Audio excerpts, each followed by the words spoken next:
Welcome to the stream, everybody. Thank you very much for joining me. It's just a little bit after 3 o'clock. It is January 29th, and we are going to be playing some 7 Point Singleton. It is the one of the semifinal matches from the monthly league. So if you have not already done so, please make sure you follow, and you can join me each and every Tuesday night for my regularly scheduled stream. I play 3 rounds of Old School Magic with the Northern Paladins every Tuesday night at 8 p.m. Eastern. We have another match for 7 Point Singleton scheduled tomorrow between Dave Firthbard and Evan Jernica.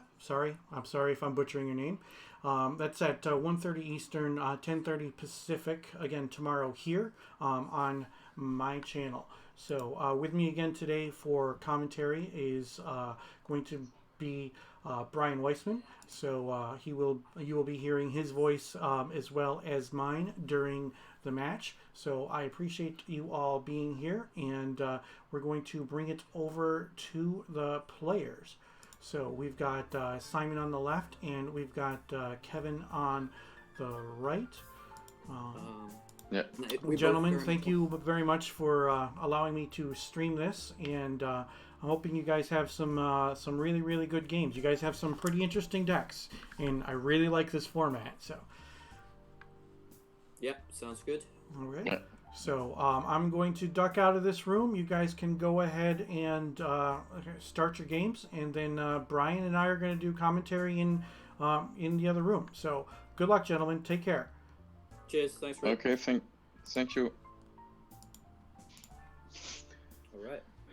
Okay. Okay, so the So players are getting ready. They've already shuffled up, and they've already determined who is going to go first. So it's going to be Kevin on the play. One thing that's different about 7 Point Singleton than traditional Magic tournaments is that they don't use higher seed to determine who goes first. There is still that random element even in the I keep. playoffs. So I'll keep as well. It's Okay, kind of interesting so system, go. actually. Have you done your intro? yes. Mountain Okay. Yeah. Hi, for one. Hi, audience. Goblin balloon. I've been sort of lurking in the background here. Yeah. Yeah, and All right, after. looks like a pretty much standard start with a Goblin Balloon Brigade coming down from Kevin right off the bat, matched by a Llanowar Elf. A weird True. miscut Llanowar Elf. Yeah. So Mountain. Simon, his online handle is MTG And, Misprints. You're actually going to see a lot of misprinted cards in his deck because he loves them. A lot of misprints and miscuts. That is One definitely round. his thing. It's Mons Goblin Rider. So a lot of weird ones in his deck. One of the coolest ones It's is 1/1. Yeah. the misprinted 1/1 that's Alpha okay. Lightning Green Bolt mana. Yeah, that he 1/1. has. Okay, for one more. Yeah, his deck is just such an oddity to So look at. Goblin Oh, wow, Artisans. Goblin. Is there Okay. Goblin Artisans, I think, coming down. It's Yeah, very Goblin interesting that Kevin's deck is a bit of an oddity. Wow, no attack from Goblin Balloon Brigade. I'm really surprised to see that.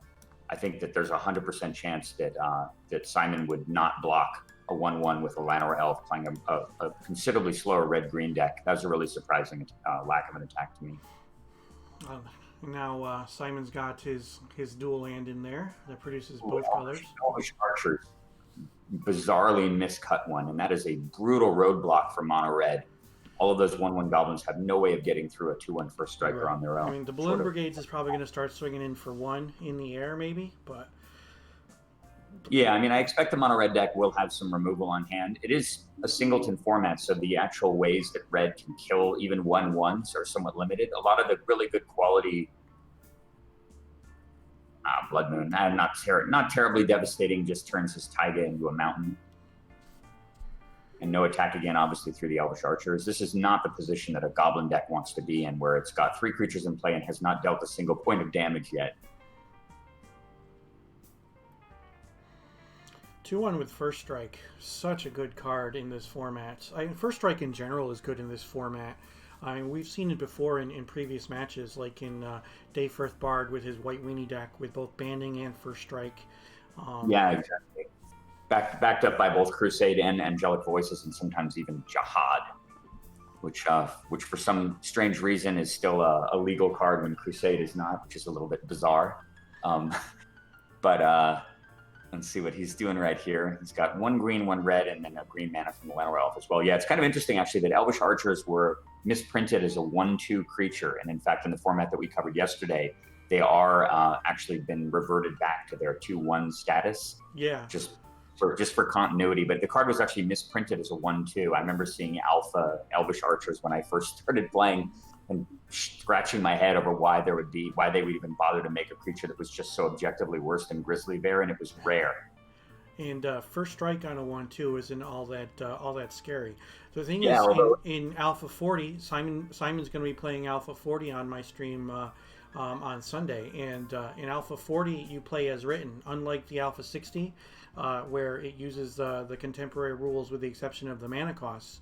So you don't see very many Elvish Archers in Alpha 40.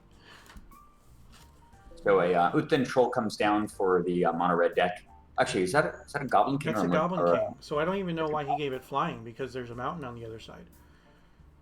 That's a good point, actually. It does have Mountain Walk. You may have forgotten that, although there's probably no value in keeping the mountain untapped. But yeah, that's a big deal.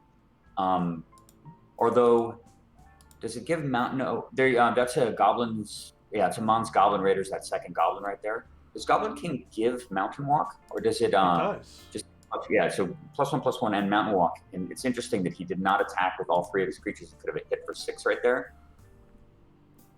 But unfortunately, maybe he wasn't thinking about it. Or yeah, maybe he's worried about a crackback? I can't imagine that would be the concern. I mean, when you're playing mono red, you're pretty much all in. The only way that this mono red deck is going to beat a red green deck that's got quite a few more robust creatures in it is just by applying steady pressure. And the way that you can sometimes deal with there's Orcish Oriflame. Nice. So you still can't attack safely. But the only way you're going to be able to get around the larger creatures is to just get your opponent's life total so low that you can just start doing what's called alpha striking. You just attack with all your creatures, they kill 1 or 2 of them, but you're getting through for enough damage that your opponent is pressured and can't not only can't attack back, but winds up running out of life total anyway. So when's the last time that you saw a single Elvish Archer holding back such an onslaught of creatures? Yeah, well, more particularly against the mono red deck, and certainly Kevin's been a little bit unlucky that he hasn't drawn any red removal at all. He's not running. Wow, speaking of good removal, it's the best removal card in the format. I don't believe that. Yeah, Kevin is actually even eschewed running cards like Aelopow, which are generally considered pretty standard in Weenie decks. He's got a rocket launcher in his deck. At the higher end, he has Gauntlet of Might, but he just doesn't have much removal at all. In fact, I see just Chain Lightning and Lightning Bolt. He does have Goblin Grenade as a way to remove creatures, but the card that he really wants to draw right now, more than anything, is the card Dwarven Catapult. If he draws Dwarven Catapult, he can deal 1 damage to 3 different targets. It deals X damage divided evenly, rounded down among all your opponent's creatures. So a Dwarven Catapult for 3, which is kind of a neat tech card from Fallen Empires, would literally blow his opponent's board up and allow him to attack unimpeded for 6. Oh, the Oriflame's gone. I think that was a bit premature to kill the Oriflame right there, unless he's worried about artifact kill. And look, Argothian Pixies is coming in.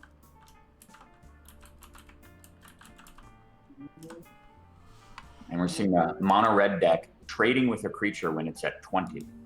That is not a winning strategy for mono red. I'm bringing up the Dwarven Catapult onto the stream right now so that those who are not familiar with the card can see it. His own Chaos Orb. All right.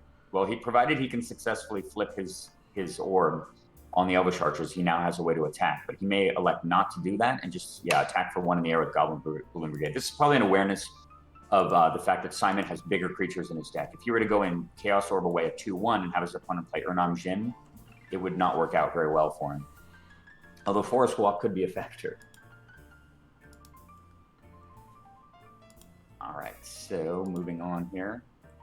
Looks like Simon still has a full hand of cards. Kevin's hand is empty. Scavenger Folk. Okay. So he's gonna have to use the Chaos Orb now before those Scavenger. Lose it. Summoning Sickness. Dave For people who aren't is in the chat right now, and he says, "I love a format where Orcish Oriflamme is more important Chaos Orb target than a Blood Moon is." Yeah, definitely. Yeah, that's awesome. That's so true. And that's obviously the nature of this matchup. I'm actually a little puzzled by the choice to play with Blood Moon over a more aggressive card. Just given the nature of the format, there are a fair number of decks playing 2 and sometimes even 3 colors. But as a general rule, you're not going to be wanting to run Blood Moon, a 3-mana enchantment, unless you're pretty much certain that it's going to devastate or even outright completely cripple your opponent's mana base. and there's just no guarantee of that. There's so many decks that are running one or just two colors in the format that even though Blood Moon can catch a couple of the utility lands, I don't think that it's worth playing. Wow. All right, so Bloodlust on Elvish Archers, that's going to hit for 6 damage. Finally, some blood drawn on the other side of the board, and that life totals are now 17 to 14. Yeah, I don't actually know where Simon is keeping track of life, but I guess we have the big prominent numbers on the other side of the board. All right, so he's going to have to use Chaos Orb here before the Scavenger Folk goes live. Chaos Orb is the one artifact in all of Magic that can have its effect stopped in an intuitive way by destroying it before it resolves. So he's certainly targeting. Oh, he missed. Oh, and he missed. Missed. Oh, you can't play with Chaos Orb if you can't if you can't hit stuff with it. Although I managed to miss with a Chaos Orb flip in my match in the first game of the finals critically, so I'm hardly one to talk. That does allow Goblin Blue and Brigade to get through for 1, but that Elvish Archer will continue to be a nightmare to deal with. Yeah, and that means that he can save the Scavenger Folk for something else if there is another artifact in play. Yeah, although I think that going back to his list, I think that Kevin has actually elected to only run a tiny proportion of artifacts. We were talking about this before, about he did not run some of the very standard red cards or artifacts that you'll see in red decks, particularly the card Copper Tablet, which is not in the red-green deck either. And Copper Tablet, I think, is a real all-star in a format that has so few artifact kill. If you're ahead on life, you can just do steady damage to your opponent. In fact, the red-green player, Simon, decided to run Mana Barbs, but he did not run Copper Tablet, which is strange to me. It's cheaper, it's artifact damage, and it can come down and deal like 7 or 8 damage. You can be way ahead in life, and it won't even matter. It won't even matter what your opponent does, what kind of creatures they play. There's just an inevitability to the card that's so effective. All right, so we got Kevin swinging with everything, and okay. So yeah, the elf plus a giant growth is going to eat something. What do you think about the decision to giant growth there to kill a goblin when you're so far ahead in life? And I think that the trade would have been fine, and holding that giant growth for something else might have been a little bit better. Now, one thing that Simon needs to be wary of now is that if he keeps on turning the archers sideways, a ball lightning can come in for huge amounts of damage. Yeah, that is a very, very good point. The archers are really nice. The first strike allows you to deal with ball lightning. It is just one card in the opponent's deck, but if you are concerned with racing, he is definitely just continuing to put the pressure on Sanka Mishra and Black Vice both coming down a bit late to the party. Black Vice generally not too effective against mono red in general. No. Too bad they can't sideboard, because I'm sure he would sideboard it out. Oh, yes, for sure. So Goblin Spy. This is just a race that mono red is losing badly right now. But both players' hands are now empty. I would say that this game is still winnable from the mono red deck if he's able to draw. I mean, imagine if the Elvish Archer were off the board now because of the Chaos Orb missed. We'd be trading 2 damage for 1, and the Goblin deck has so few. That's Uthman Troll. That's the Uthman Troll. Yeah, which is actually pretty nice. It's a decent roadblock for. He's just attacking with the Spy. And all right, you didn't think that Simon was going to block there, but that means that Kevin's representing having something in his hand for that 1 red mana, as opposed to getting the guaranteed damage with a Goblin Balloon Grenade. I think that's just it's just a regen of control that he's keeping the red mana on tap for. And speaking of Goblin Balloon Brigade, there's who's one of his own. Yeah, Kevin's extremely at relevant. 7 life, and Simon's at 13. So this is. Gray Ogre comes down. Mm-hmm. Basically, yeah, Goblin Hero. That's the dark version of Gray Ogre. The dark had a couple of them in couple of different colors, of course. Yeah, one of the ugliest pieces of magic art ever printed, I think. All right, Goblin Blue Brigade coming across for 1 point here. Can't. So his opponent obviously is going to think about blocking it. What do you think about blocking here, about making his own Goblin Balloon Brigade flying and taking damage? I don't think that he should do it just yet because Simon isn't quite at the point where he can do maximum damage on 1 spell. But now on this next turn, if he doesn't block the flying creature, then Simon can just burn him out with an X spell. Yeah, I think with that in mind, I think you gotta just be calculating exactly if that last card in my opponent's hand is a burn spell, and I think that I think Simon's playing with the whole gamut of the burn spells, the X spells that are available in the format. She's not running Earthquake. He does have Fireball and Disintegrate, and of course Pyrotechnics, which is definitely an all-star in the format. You see it in a lot of lists. One thing I also like about Simon's deck, and we'll show it in between games, is that he's playing green and he has all 3 of the 1 mana dorks in his deck. So he also has a Birds of Paradise kicking around. You see he's got the Elves of Deep Shadow and the Llanowar Elves as well. So he has ways to get even more explosive starts for those 3 and 4 mana creatures that he's got in his deck. Yep. And Kevin, astonishingly, does not have Disintegrate in his deck either. He's only running Fireball. In fact, he didn't even run all 7 points. His deck is only budgeted, I believe, at 5. Right, and for this league, the Disintegrate wasn't even a pointed card yet. So yeah, that's true. So it was just a completely free thing. Not that he couldn't have afforded it anyway, but surely there must have been something that he could have thrown in there. Maybe just Winter Orb at a bare minimum. Winter Orb in a mono red Goblin deck with 1,000,000 1-drops seems like kind of a natural auto include, and I think it's actually a card that Simon included. Yeah, Simon has Winter Orb in his deck, so he's got a much more diverse artifact set. And over on the other side of the table, Kevin has just run the most kind of straightforward Sly style mono red deck that you could probably build in the format. All right, he's coming in. I think everything. This Alpha Strike here is just basically like a last hurrah from yeah, Kevin. I think so. He recognizes the inevitability of what's happening. He gives flying to the Goblin Balloon Brigade. The Archer can take down the Grey Ogre, and I imagine in this position that there's very little reason for Simon to do anything but just mitigate all damage with blockers that are at least able to trade. Yeah, that's correct. Take 3 damage, go to 9, keep 4 power in play. Yeah, so now he's down to 9, but Kevin's at 5, and there's 4 damage on the table.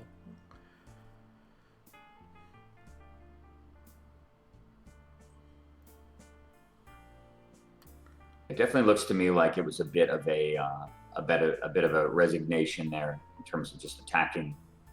I mean, he's losing the race anyway, in the sense that he's trading 1 for 1 when he's way behind against a deck with multiple X spells.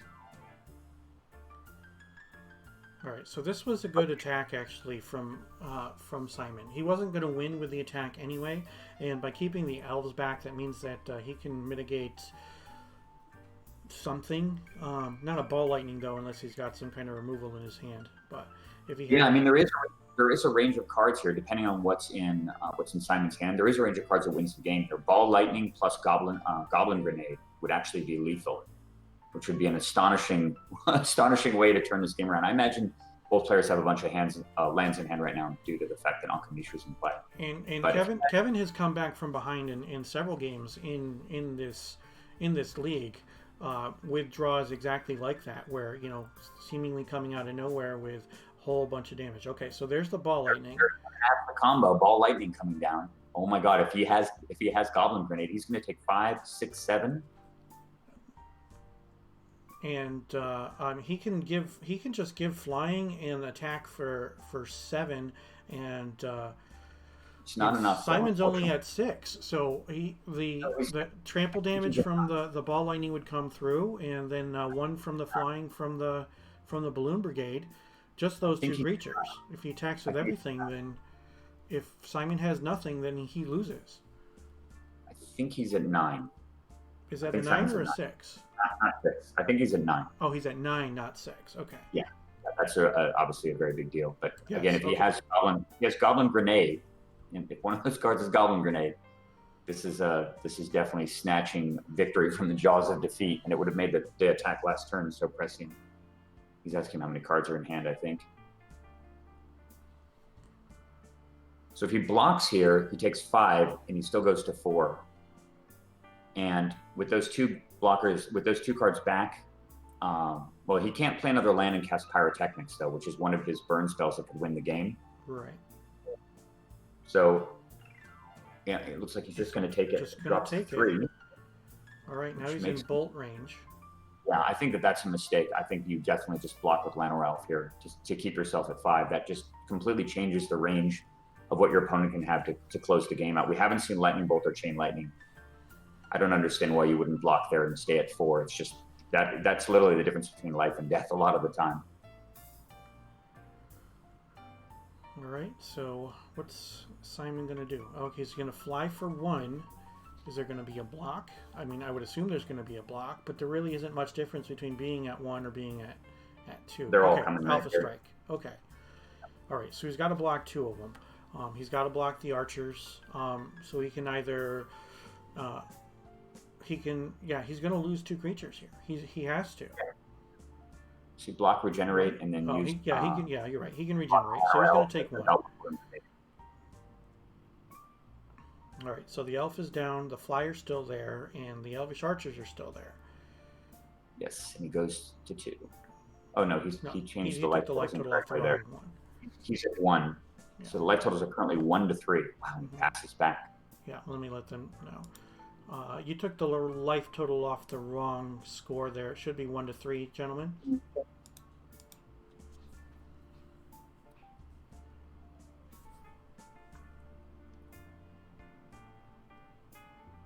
Yeah. Life totals are 1.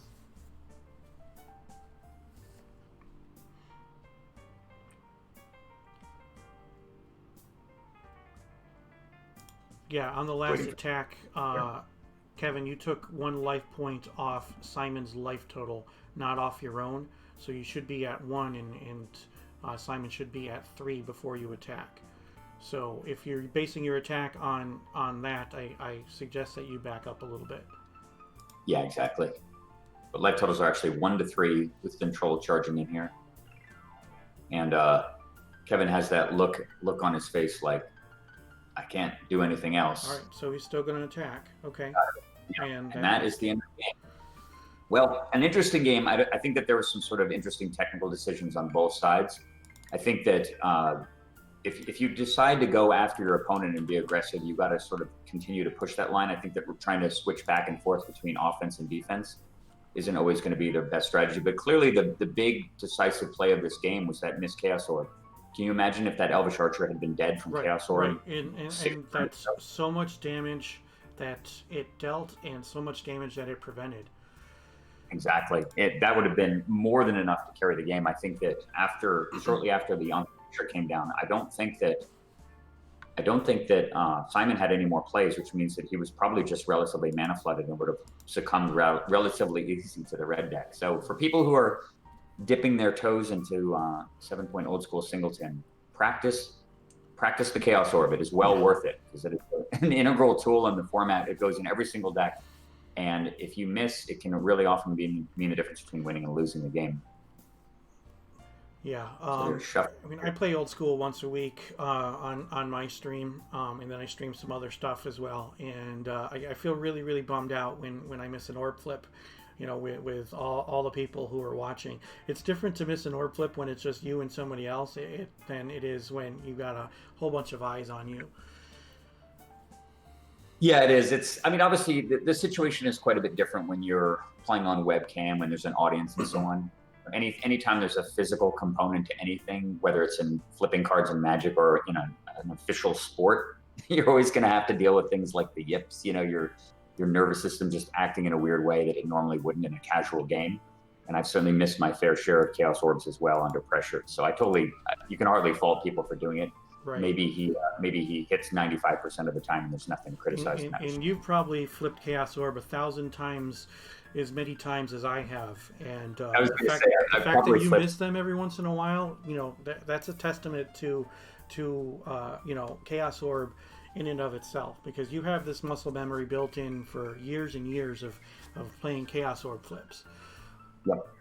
There was definitely a time when we played Chaos Orb as is, that you just threw it on, you tossed it on the battlefield and you could destroy anything that it touched, not just a designated target. So you not only needed to be accurate with it, but you needed pinpoint accuracy so you could hit multiple cards at once. Oh, we got a mulligan here on Kevin's side of the board.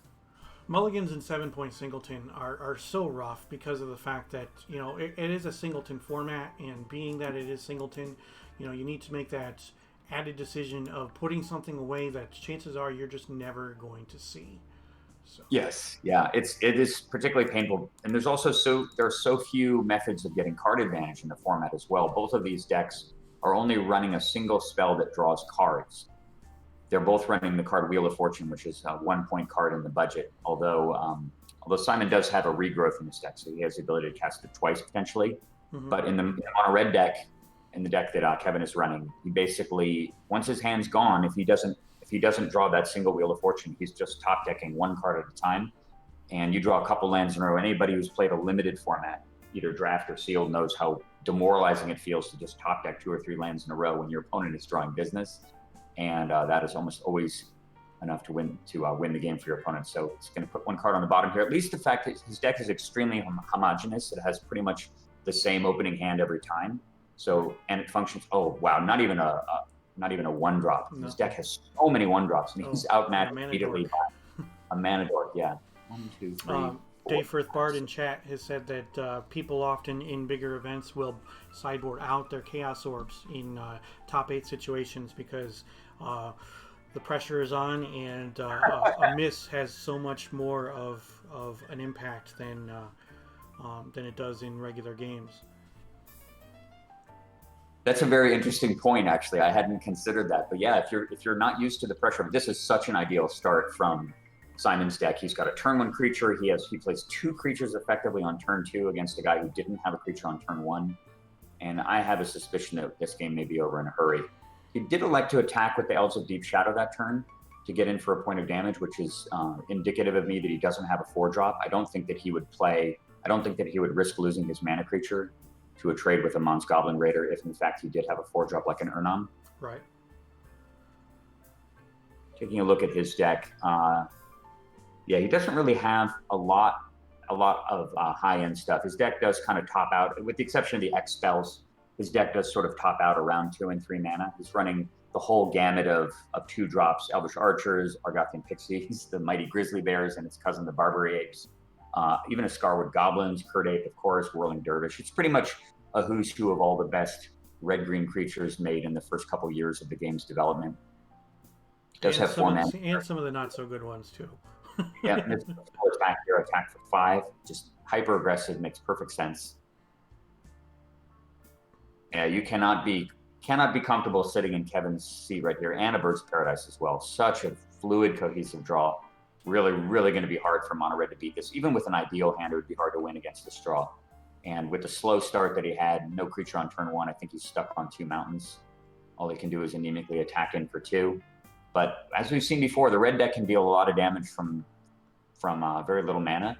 Although it's missing one of the key tools that Sly got a few years later when Visions was printed, and that card is Fire Blast. Yeah. Where you could just use your tapped mana to deal an extra 4 damage to finish your opponent off. No Fire Blast in this format, only 1 Lightning Bolt. Very unlikely there'll be any resistance here. 5 more damage probably, taking him down to just 9. And he could even have another guy here. Oh, he says go. Okay, so he's got probably some burn spells in hand. 1 more attack and he'll be within lethal burn range, at least spread out over 2 turns. Meanwhile, Mono Red choked on cards. Gonna have to play the defensive game probably at this point. Right, so he's still swinging, still turning him sideways, still not deviating from his deck's game plan. I can't imagine what Kevin's game plan is at this point. I mean, he's probably got stuff like Lightning Bolt and Ball Lightning and Blood Moon in hand. It goes down to 4. Yeah, you just can't at this stage of the game. If you have any interest in winning, you can't be attacking anymore. You got to just try to mitigate damage. Trading 1 damage and taking a hit from Argothian Pixies just doesn't make any sense to me. All right, he just says go. All right. Well, he might be able to do something now. He might, but in terms of the range of what he has, his 3-drops are so unremarkable. They're things like Goblin Warrens, Goblin Hero, Goblin War Drums. He's got an Uthden Troll and Artillery, Wheel, Falling Star. I guess Falling Star would be very powerful. Falling Star is so cool in this format. Have you talked about that much on your stream? I haven't, because it hasn't really come up. But what is really cool about Falling Star is that the errata, so that like Chaos Orb, it's got some dexterity issue to it. But Falling Star in 7-point Singleton can only hit 2 creatures, as opposed to however many you can hit in one shot, which generally is going to max out around 6 or 7 depending on how good you are. Speak of the devil. There's the Falling Speak of the Star. devil. So what you do is, exactly as we were saying, you designate 2 targets, Chaos Orb style, and you actually have to flip at both of them at the same time. Can he hit both right here? I think he can do it. I'm hoping that he can redeem himself for that orb flip. Yeah, and it's not 2 separate flips; it's just one. Yep. And he got both of them. Nicely done. All right. Well, there's some possibility of winning here, but I suspect this game may end next turn with a burn spell for 4. He has exactly more than enough mana to do it. He has 6 mana available.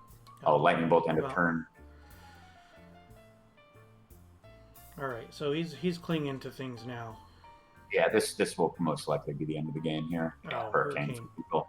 Lots of X spells. There's no way Red's can win this game. And that is all zero. A very swift beating. I think that the red-green deck was heavily favored in this matchup. Basically, most of the ways that people have played mono red historically in the old school Singleton format is to play it as a sort of mid-range to high-end deck with a lot of things costing 3, 4, 5, and even 6 mana. So it was really neat to see a very classical mono red beatdown deck get all the way to the finals, or I'm sorry, to the semifinals. Mm-hmm. Certainly a testament to the design and how well he played it. But fundamentally, when you're just dealing with much higher creature quality and the same exact amount of removal spells, it's just really, really hard to keep up. Yeah, and like you said before, if Kevin had some more of the, the colorless threats and things of that nature, I think that things might have gone a little bit better for him. I mean, he had some pretty terrible draws this match, but yeah, I think the one thing you have to consider is just what are the ideal draws from both decks. If you stack up the best draw that the red deck gets against the best draw the red-green deck gets, it's not even close. Like the red-green deck goes turn 1 mana guy, turn 2 creature remove a thing, turn 3 Urnam or something else. It can just outpace the red deck so easily because the red deck is just running so many of the really low quality things that existed at this time. It's not Kevin's fault. They just haven't made really good weenies yet for red. They just haven't been printed.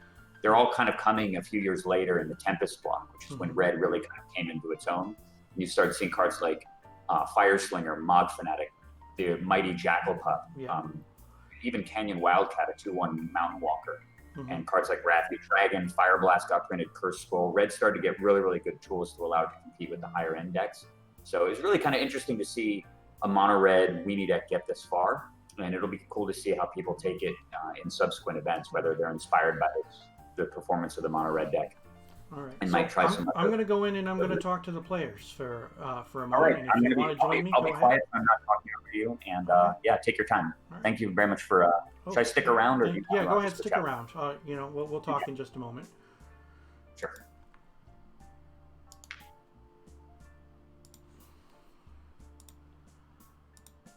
Well, gentlemen, thank you very much for the games. I appreciate again you allowing me to stream this.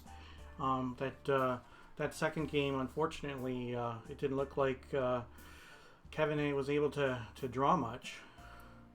Yeah. I find the land. I drew him too late. Yeah, I mean that falling star was definitely key, and it would have been obviously better had you drawn that land a little bit earlier. And we were talking about it on the stream that you making that falling star flip was redemption for the orb flip in that first game. That Elvish Archers in that first game for Simon, oh man, that was huge. That was absolutely huge. It prevented so much of your attacks, Kevin, and then it eventually started turning sideways and doing damage on its own. So